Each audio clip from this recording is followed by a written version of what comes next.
Oh my God, where do we start with this one? Because I've been expecting this interview a very long time. I mean, this is a person that I was trying to get on since the first time I see him on Facebook, scrolling through my feeds. This is an unbelievable person, as you're gonna find out in this interview. But first of all, let me introduce you to John. This is John Okocha. He's an integral part of the Elevate team and the growth of over 1,700 multifamily real estate units in 2019. John is a master at assessing and analyzing property and market fundamentals for the new property acquisitions, as well as creating, maintaining, and updating financial models of existing and potential new investments. So go and check it out, their website at elevatecig.com. That's elevatecig.com. Man, it's going to be a good fun. So first of all, thank you, John, for being on the show. I really appreciate it. Thank you for having me. Thank you, man. Again, I love the voice, man. I hope, people who are listening this on a podcast, he's going to enjoy this man's voice. He's very, kind of musical, it sounds great, man. So listen, first of all, let's dive into the topic. Who is John and how John became the part of this elevatecig.com company, and how did you, became part of this, where it's 1,700 multifamily units under management. I mean, where your journey into real estate investment world started? Yeah, well, it all started when I was 17. One of my good friends, even until today, he gave me the book, Rich Dad, Poor Dad. I read the book, went to a couple of seminars, met my first millionaire. So, which was very, very important to me, because when I met my first millionaire, I knew it was possible. I knew it was possible to achieve a high level of success. And after that, got a mentor. He taught me how to wholesale. So I started on the single family side. So I started out wholesaling, wholesaled a couple of properties, went to college. And that's actually what I paid for my sophomore year of college, was actually wholesaling real estate. And so I did that for a little bit. I dabbled a little bit into financial advising. So I did that for a little bit. I got my Series 7, Series 66, and my insurance license. And I was doing that for about a year. Then I realized, my heart was set on real estate. So I got back into real estate and got into the wholesale side again, started selling properties, then started acquiring properties for a big investor in the Plano area. And after that, moved in with Elevate, moved in with them, told them about my skill set and helping people acquire properties. And they said, hey, let's do something. Let's make something happen. Man, that's a quick story, right? It sounds like it's a quick story. I'm sure there's a lot of, things that you came across, when it comes to learning and educating, and going and trialing and errors and all of that stuff, which is, sounds boring for a lot of people because they just want to see success, right? But, that's what it takes. And, I'm sure you have a lot of great stories, to tell for people, but I just want to, again, just go back and kind of understand, is it the Rich Dad Poor Dad? Because every time I'm talking with somebody who's in real estate space, it's like, it's the book, man. It was the book. I read the Rich Dad Poor Dad, and it changed my life.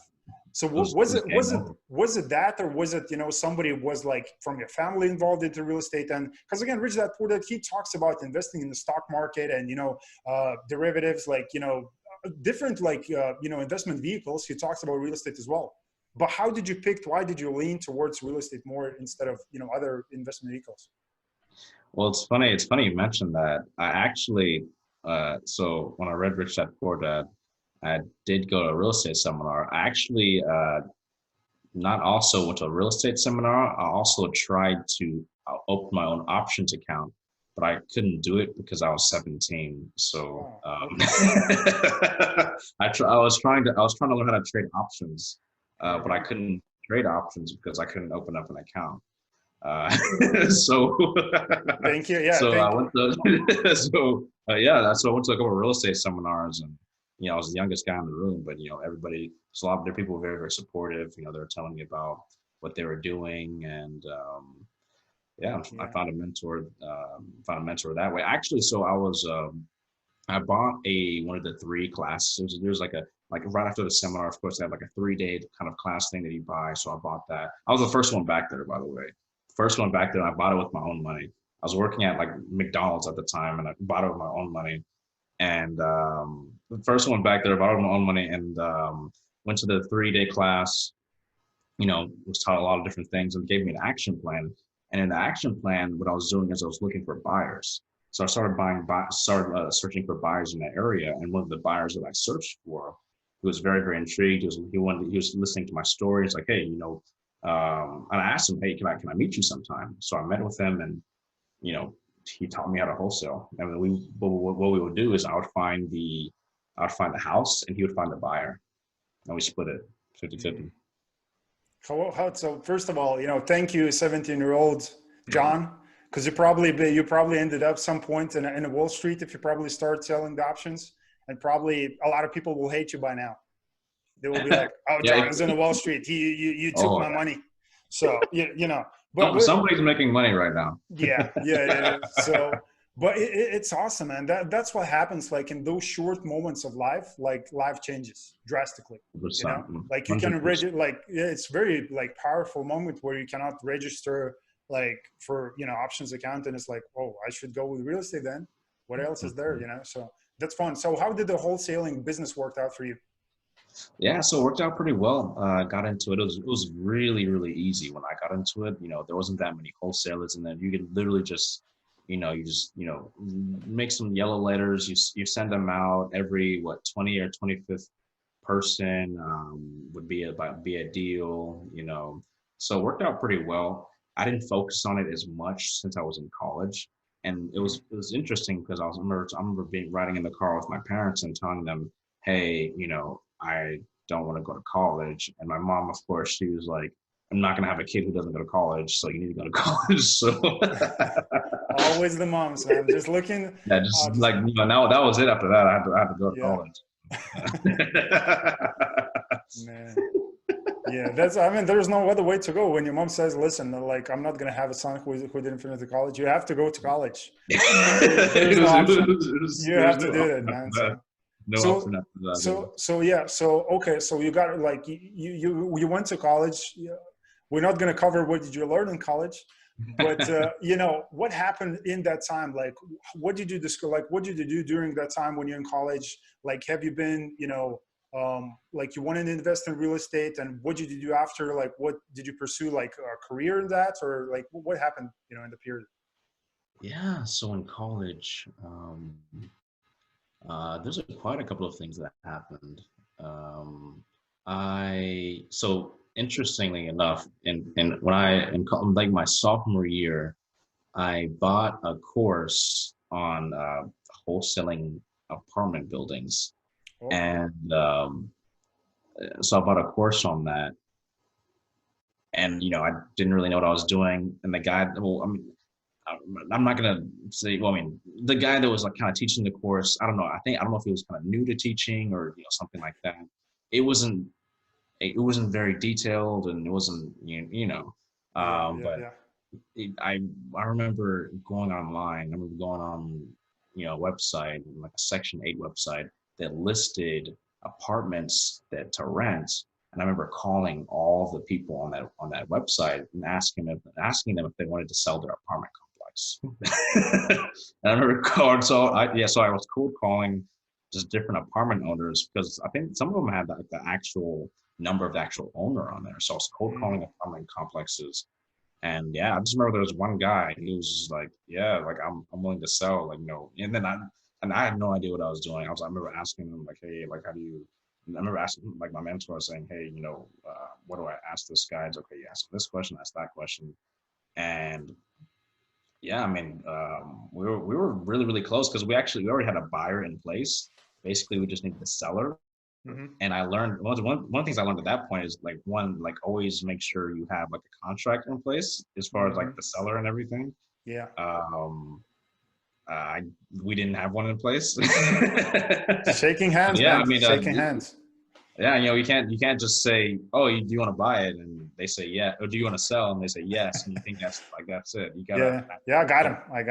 Yeah. You've got to put it on paper. Yeah. But so the deal didn't go through, but I did learn a lot. Okay. Yeah. That was my start in multifamily. I didn't really, so I did that, but didn't really do too much of it because I was still going to school. And when I look back, I wish I would have just dropped out. Because that's what I wanted to ask you. Were you in a situation at some point where you were like, man, I'm calling these, owners of these big? Because what size of multifamily deals are we talking about when you call for wholesaling? I mean, probably at least 100 units, maybe So 50 to 100 okay, units. so let's say $5 million worth, real estate projects. They're cash flowing, hundreds of thousands a year. They're sitting at home. They probably paid off because they had them, years. And you're just freaking, trying to figure out, going to university, and they're telling you, listen, you're going to become an employee for somebody else, and it's like you're going to earn 60, 70K a year, and you're thinking like, man, what I'm doing here, right? Uh, I mean, yeah, I mean, I just remember I mean, but there's a lot of students in the university I was attending. They're saying, hey, like everybody wanted to drop out at one point, right? So, yeah.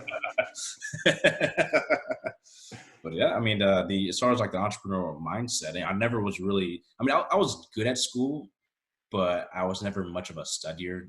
I didn't really learn. It's funny, I actually didn't learn how to study until after college.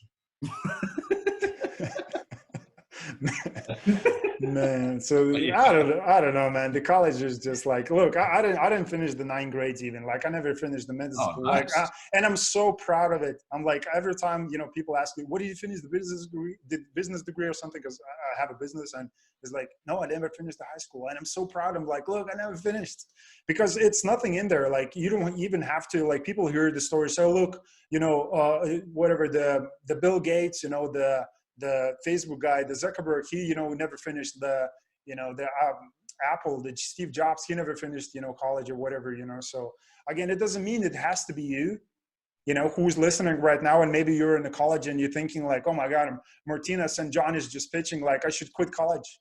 No, because first of all, your mom is going to beat you. And second of all, we're probably gonna get a lot of emails from your mom as well saying, why did you tell my son to leave the college? You shouldn't, because it's not for everybody. But like John, like what I'm hearing right now, and you discover that it wasn't the thing for you. And I think it becomes a problem, particularly like in this coronavirus time where we're kind of transitioning, right? Talking about the coronas, man, because it has to be done. There's a lot of people studying from home, and they kind of see like, man, I can do this from home. I can study from that. And like, it's perfect. Why I have to go and why I have to pay, tremendous money. Like the college is a big business, right? We're not going to go into that subject definitely. But So what happened when you kind of, you said, listen, I'm going to finish the college. So we finished that. So what happened when you finished the college? What did you do? So I got an internship. That's what I was supposed to do, right? So I got an internship the year before. So I got offered a full-time job as a financial advisor. So I was interning to become a financial advisor. So I was taking the tests, and that's where I learned how to study. I took the Series 7 and the Series 66, which is like it was the license that gives you the ability to sell stocks. Yeah. So I got those two licenses. And then got my insurance license. And then right after getting all of those licenses, and I was a licensed financial advisor, I was like, I don't want to do this, and I just left.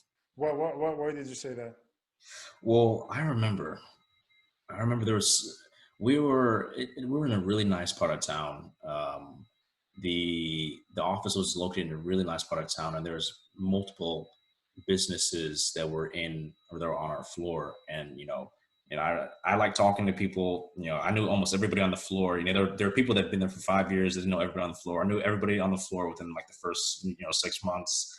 And I'll go and I'll talk to a couple of the guys and in some businesses. And one of the guys, who would tell me about different things that he was doing. And I remember him talking to me one day. He's like, John, you can make a lot of money doing what you're doing right now, but it's not going to challenge you. Like, what you're doing isn't challenging. And I really thought about that. And another one of my really good friends who was extremely entrepreneurial from high school, I remember talking to him one day, and he's like, John, like, do you really want to do this? He's like, if you don't want to do it, don't do it. And that next week I quit. Wow. Or that same month or week. I can't remember exactly which one, but I quit very, very soon after that. Wow. That's very interesting. Because again, because that's very interesting. I'm just trying to think, like, to process the thing. Because again, you're doing well, like in financial services, you're selling the stocks, and you're doing pretty much okay, right? But like somebody says to you, listen, you're not challenged enough. Because again, Mhm. that probably kind of you understood like I can do more, right? Mhm. But like, look, there's a lot of people who are working 20, like they're doing their job and they're being said, somebody saying them exactly what you've been said. Like Yeah. you can do more, but those people don't change. Like, what's the difference? What happened in your mind? Hmm. I think it was always there. I mean, I think it was there from the very beginning. I mean, I knew since I was maybe 11 that I wanted to be a business person. I didn't really know exactly what I wanted to do, but I knew from a very early age, you know, that I wanted to be in business. So I think it was Mm-hmm. something that's always been inside of me, and something that it's really. I think it's really just being true to yourself. You know, um, Mm-hmm. I'm not. I mean, I'm really not an. I'm not an employee. Yeah, I'm You just not. can I'm you just an you you employee. can be, but you not choose to. You know, I wouldn't make a good one. Yeah, exactly, exactly. I That's what would. I I would wouldn't say. make a Yeah, good yeah, one. yeah. They'll be like, ah, just screw you. Do that, John. Yeah, yeah, whatever. So yeah, because that's what happens. I think that's what happens with bad employees as well. It's just that probably the inner thoughts. Again, sometimes you just have bad employees. That's what they are. They're just lazy. But some people you get those as well where they feel like they're stuck because they know they can do more, but it's just they cannot find the right vehicle for them. Because look, information is a key, like to wealth, to whatever, because we live in an information age, 100%. where we have so many tools available to create this wealth. Like one of them is real estate, multifamily in particular. But people get confused sometimes because it's just too much information. I So agree. I think that it was even easier in my opinion, and it might even be easier, have been easier maybe a little bit before then, as far as like making money and making wealth, because there's so many distractions now. I mean, and now you have a lot of different companies with how they make technologies and their apps and different things like that. That they work with some of the smartest people in the world to get your attention, because really yeah, the currency right now is attention. That's 100%, your yeah. your attention. My attention is it's all for sale right now. Yeah, It's the currency. exactly. Hmm. So that's why look. So again, that's shifting from consumer to the producer point, Yeah. where you have to be like, okay, so attention is the new currency. So instead of consuming all the attention, like giving my attention to somebody who's getting paid at the end. So like look, like Kardashians. Like I love people when say like, oh my God, Kardashians. People love him, hate him. Like you get both people on the spectrum, but like what they're doing is just phenomenal, man. Is like Oh, is 100%. is like it's like magic, man. Like they're Yeah, making money from nothing, which is basically attention. yeah. So They they're are making geniuses, and seriously. a lot of people don't. Some people don't realize that they're Yeah, geniuses. Yeah. they are definitely, and there's a lot of those people coming up now because they're shifting, like Hmm. towards that getting attention, and that's what it takes, particularly in these moments. Like if we talk about real estate, and I know like you can help a lot of people, become well off or really wealthy through real estate investing. How do you pierce through, in the market where there's unemployment, there's corona, there's people fighting for the toilet paper. I mean, Hmm. there's a lot of stuff going on currently. So how do you get those people attention? So there's another problem. People are consumers, and you're actively running the business with the partners, and all of you are doing phenomenally great by having 1,700 units. But still a problem for businesses in this Hmm. age today.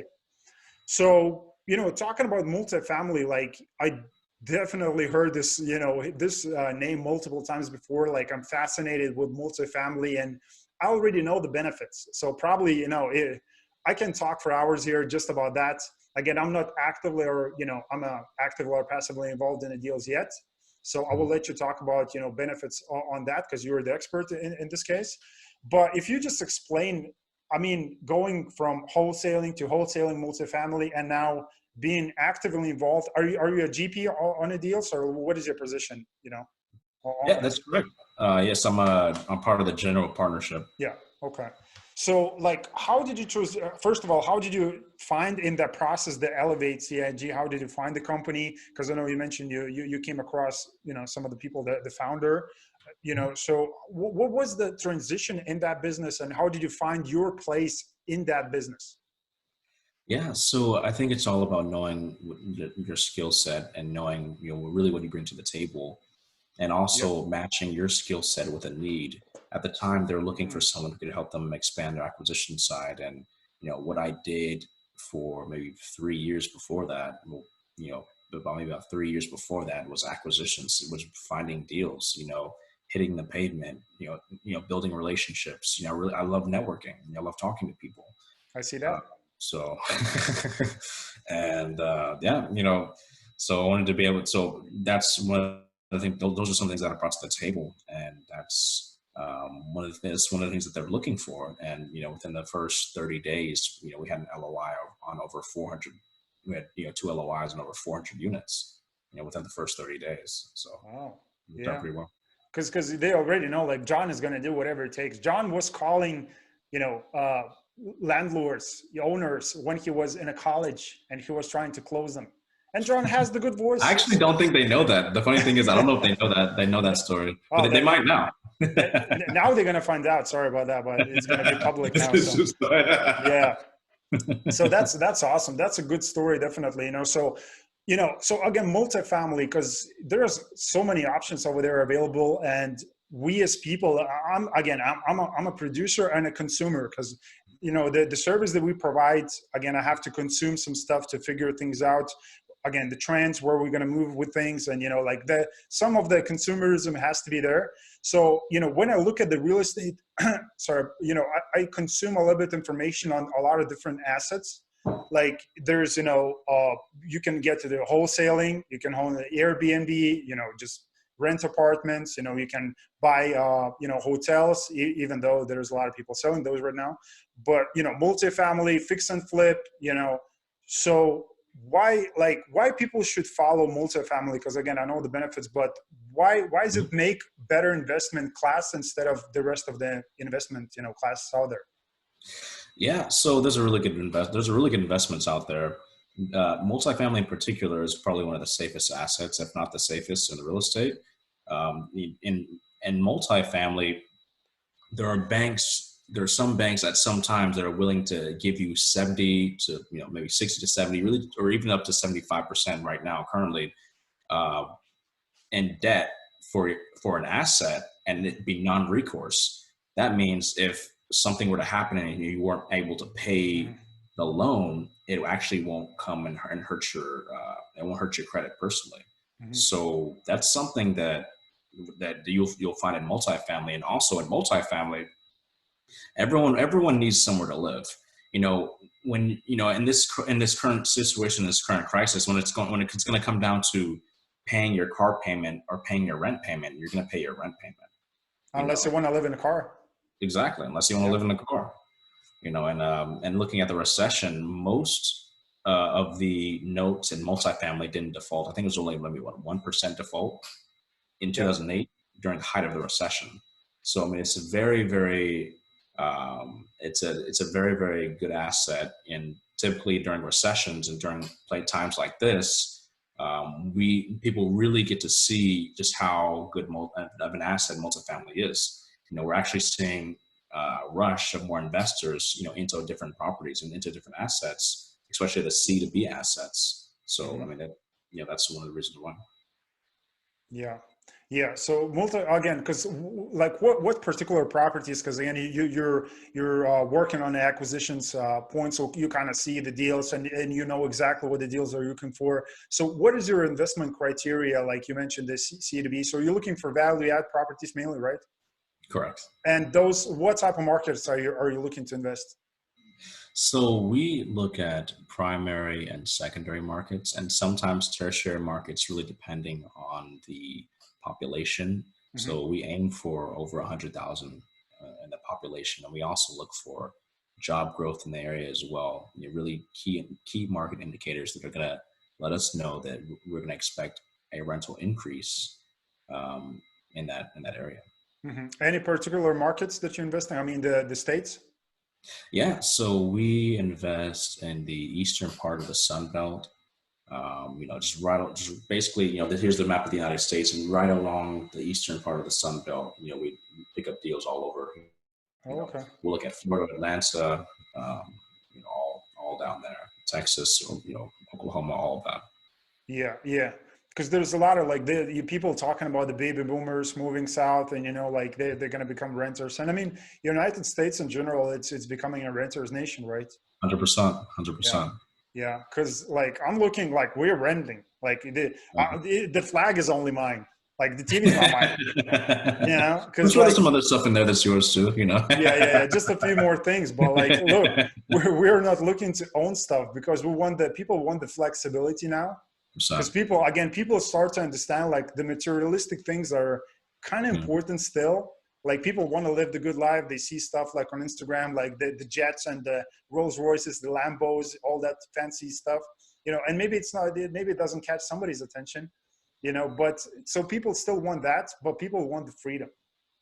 Yeah. Because, And we're actually seeing a decline in ownership and almost in every single industry. I mean, there's fashion industries. There's I believe there's a company called Rent the Runway.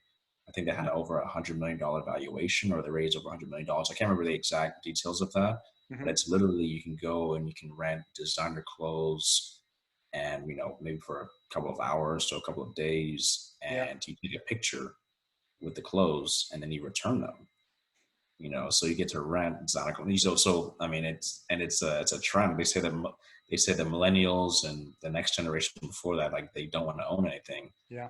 And you're starting to see even people not want to own cars. They're just Ubering everywhere. I mean, but when you look into parking and insurance, and then like the car payments, and then if you lump it together, sometimes it's cheaper to Uber everywhere than it actually is to own a car. So you're seeing lack of ownership from a lot of different industries. Wow, that is pretty insane. I never heard about renting clothes. I don't know if I want to do that, because I don't know who put those clothes on before me, So but I see the trend, and I see where people are going with that, and it makes a lot of sense at the same time. So it's good, but one of the things that will never, like, they always be renting is an apartment as well. 100%. So one of those things, and you just like position in the right way. Again, you're investing in one of the top markets that are there, like Houston. Like, I've never been to Houston, like Texas, but I know Texas is a phenomenal market. Again, there's a lot of building going on and stuff sometimes too. Like, I'm not familiar with the states that much, but like, from the sound what you said, it sounds like those are phenomenal markets. So but you can guys go and check it out, the website, for more info on those. But so talking about, if I'm looking to invest in those type of deals, because I think, and again, it's not going to be, because a lot of people maybe get confused while they watch this, and they think like, oh my God, I'm doing John a favor, or I'm doing myself some sort of a favor. Like, it looks like I'm paid to say that. No, it's just the truth. Like, look, I'm not actively or passively invested in the deals yet, because we're positioning, in our business to expand our business right now, so we can invest a little bit later. So, but we're going to do that regardless, because it's one of the things. Like, look, if, again, coming back to the Rich Dad Poor Dad, remember what Kiyosaki said? He said the tax rules are written for the wealthy, the rich, for the rich. So how do you become rich? Like, if you work, from 9 to 5. Well, I mean, the rules. Yeah. I think it was even Warren Buffett. I can't remember if it was Warren Buffett or John D. Rockefeller, but they said that if you spend all of your time working, that you will never be rich. Something like that. I can't remember the exact quote. Yeah. He said something along the lines of, it depends where you're working. You'll never be rich. Well, unless you are the guy in John's company who's the CEO in the company. Unless you're that guy, you're gonna become rich. Well, I think what he was referring to is, he was referring to. Oh yeah, you got it. Yeah, you got it. Yeah. So that's fine. So it makes sense. Like, you need to start looking for some particularly now, and that's why it's going to sound like a pitch, but at the same time, it's not a pitch, because it makes a lot of sense what I'm about to say. Because look, 22 million people unemployed. Last time that I checked in the States, probably even more by now. So it's rough. So look at the rest of the world. I mean, it's probably in its insane numbers. Oh yeah. In the States, where it's like, it's a capitalistic country, people talking about the money, it's not a taboo. People talking about the money, and they got struck by this lightning, like Corona, and people saw like how financially, weak some of the people are. 100%. Because you didn't plan your moves ahead. And that's what it takes. And that's where I want to have, people just like John on, who having this, experience, everything in place, for you to follow and kind of see what these people are doing, because you need to do similar things as well, because you need to plan ahead from now ahead where you're going to be, financially. Because I know if you're in a position who you're watching right now and you're looking just for a job, again, that's the first step that you have to take. If you have some money put away, you can make maybe moves, with that. Mm-hmm. But, even if you're looking for a job, you should be looking for a job and look to either become really good at your job so you get overpaid, or start a business just like John did. He was like, I'm not in the right place, to be an employee, whatever. But you need to start investing in real estate, because that's where the wealthy invest. That's where the tax advantages are.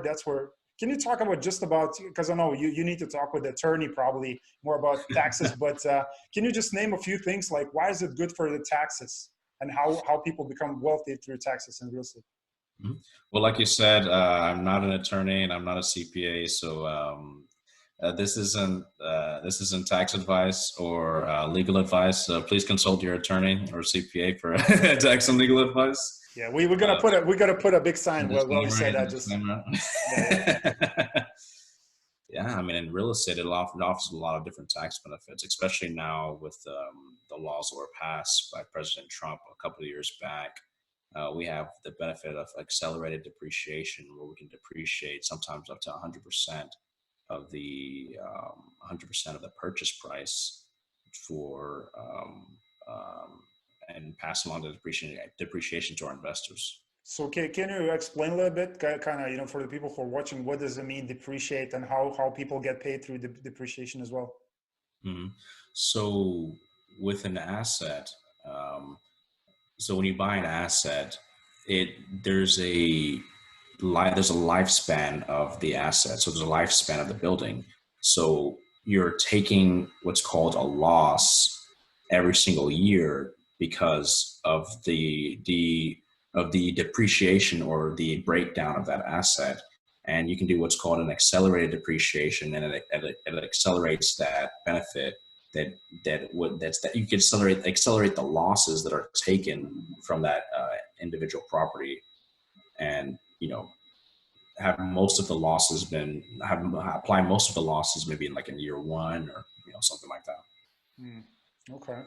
Okay. So yeah. So talking about the real estate market, and about the Corona and the entire thing, it's a big subject. Like I don't know, guys, if you follow the news and if you watch the news, I do recommend to just switch it off and just continue with the good things that you're doing. And that's what we do the show, for you to go and get this insights of what's actually going on in the market, and people just like John are just continue doing their business and expanding those businesses, and they can help a lot of people along the way to be in a better position. But like being an insider, in this business, where do you see the markets going on with the entire Corona thing? And, because I know you probably had, collectively as a company, you had some goals for this year. And how did you change any of these goals for this year, or did you position yourself differently? And if you position differently, like what did you do for the business, for this year? What type of goals? So our goal this year is to acquire 5,000 doors this year, and Yeah. I think that it would actually be easier now with this virus. I think come Q3, Q4, there's gonna be a lot more deals out there now, and there's gonna be a lot more wiggle room to negotiate for even the properties that we have currently and the deals that we're pursuing currently. So I think that it'll actually be easier to get those properties. But I do think that it's all about your relationships as well. Your relationships with different banks, and this is really when those relationships are going to be put to the test. Yeah, definitely. And you have a track record for that, so I'm sure you're going to do well. There's a lot of people. There's a lot of owners actually are holding on.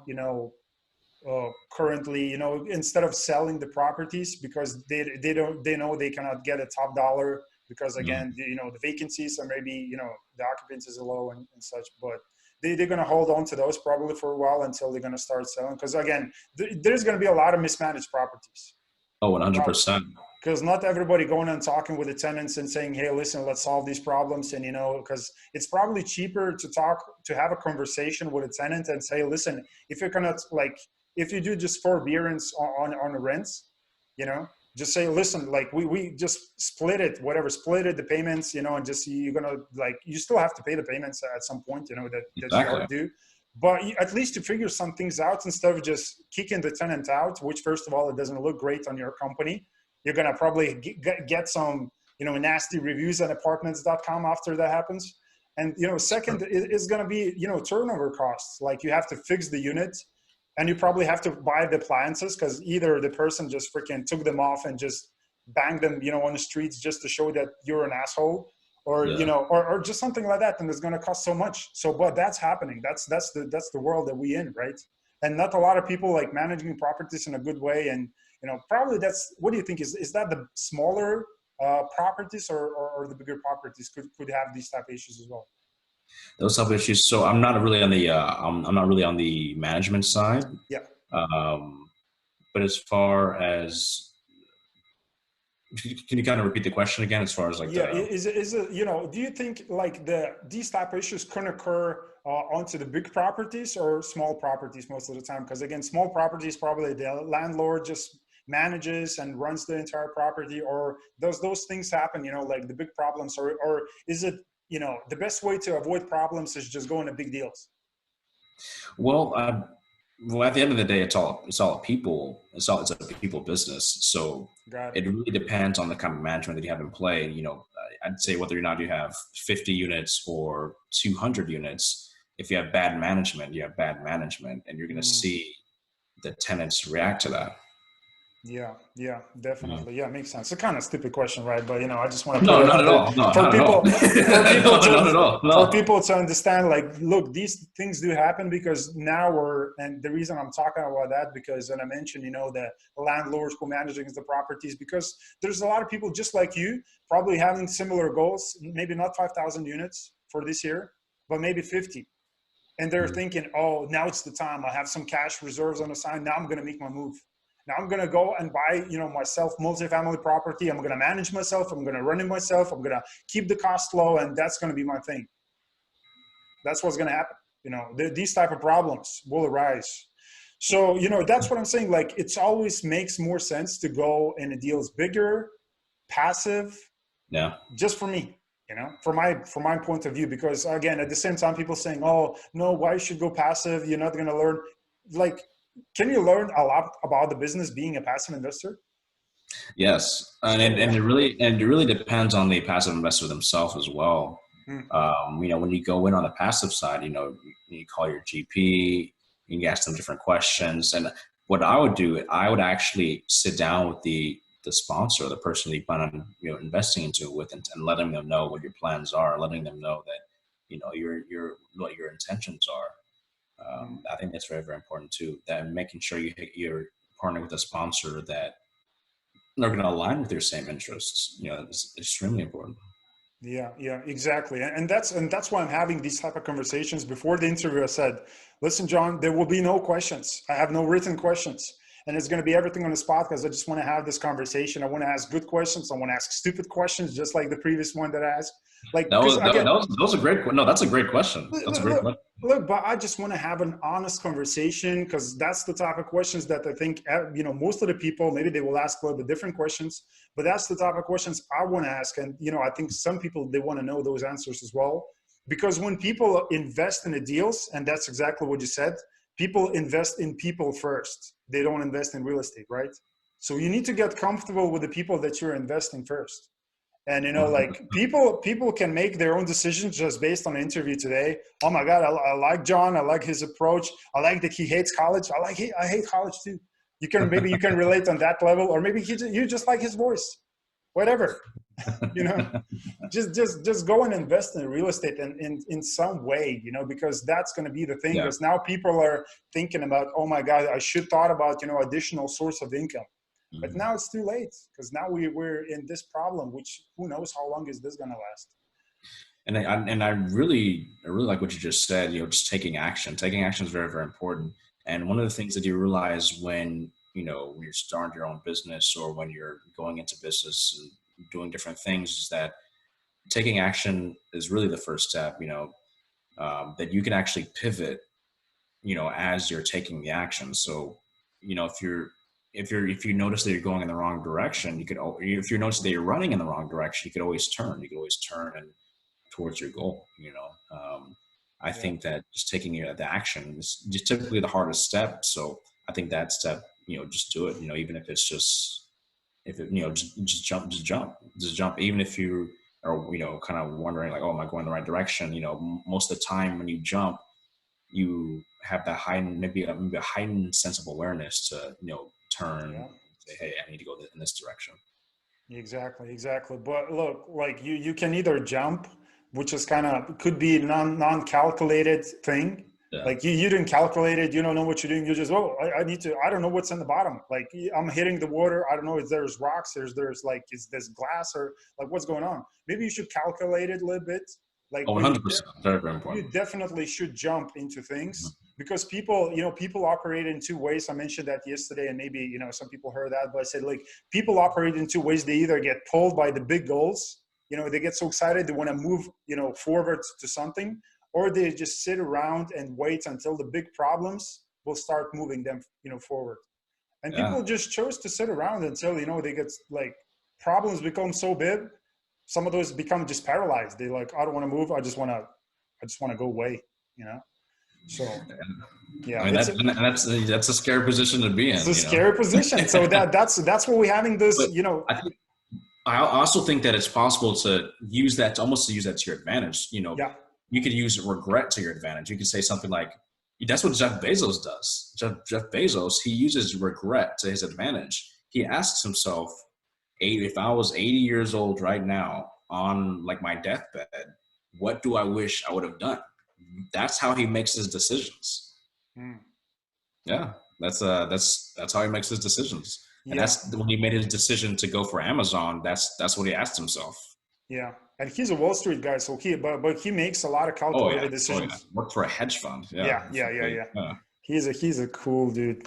He's all buffed out now. He's very cool. He's I'm working on myself. Yeah, he wasn't that cool before, and there's evidence on the internet. But he's phenomenal. I mean, those type of people make the world turn, and just there's of course people saying, oh my God, he's getting involved with the politics. There's another sides, and like it's such a big company. Like everybody will probably exchange places to be where this man is right now. Because you can, like, when you have this type of wealth, you can take care of not even just yourself, but the people around you. Yeah. So if you don't have the Jeff Bezos genes, or the whatever the thing that Jeff Bezos or Elon Musk or Jobs had, you should pursue something that is proven by the time, which is real estate investing. So that's my note for today, and I hope that's a good closing for you guys, so you kind of understand what it takes to become wealthy, rich, whatever you want to call it. Just get that income coming in every month, because like things like that will happen in the future. Talk about the hyperinflation coming in the future as well, due to all this printing.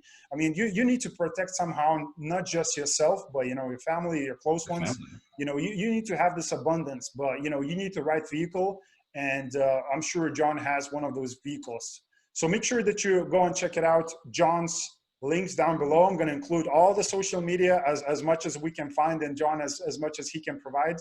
So we're going to include those for you guys. So make sure that you follow up with John. Go to the elevatecgi.com to check it out, what these guys are doing when it comes to real estate, properties, where they're investing and so forth. John, I really appreciate the time, and I hope we had some good time and covered some great topics. What do you think? Oh, that was great. It was great. If you guys have any questions, I'd be happy to answer them. I'm an open book. You can reach me on Facebook at John Okocha. That's JohnOkocha.com, or you can email me at john@elevatecig.com. So that's JOHN@ELEVATECIG.com. Here you go. Here you go. That's what the college does for you guys. You know, you can spell stuff out, man. So it's insane. Love it, man. So, you know, I really appreciate the time. I appreciate the effort. You know, guys, if you enjoyed the show, you already know what to do. Click the like, subscribe to the channel, go and check it out John's stuff as well. Make sure that you reach out to him, ask a bunch of questions. And as always, I'm going to see you on the next episode. Thanks. Thank you so much. Thanks for having me.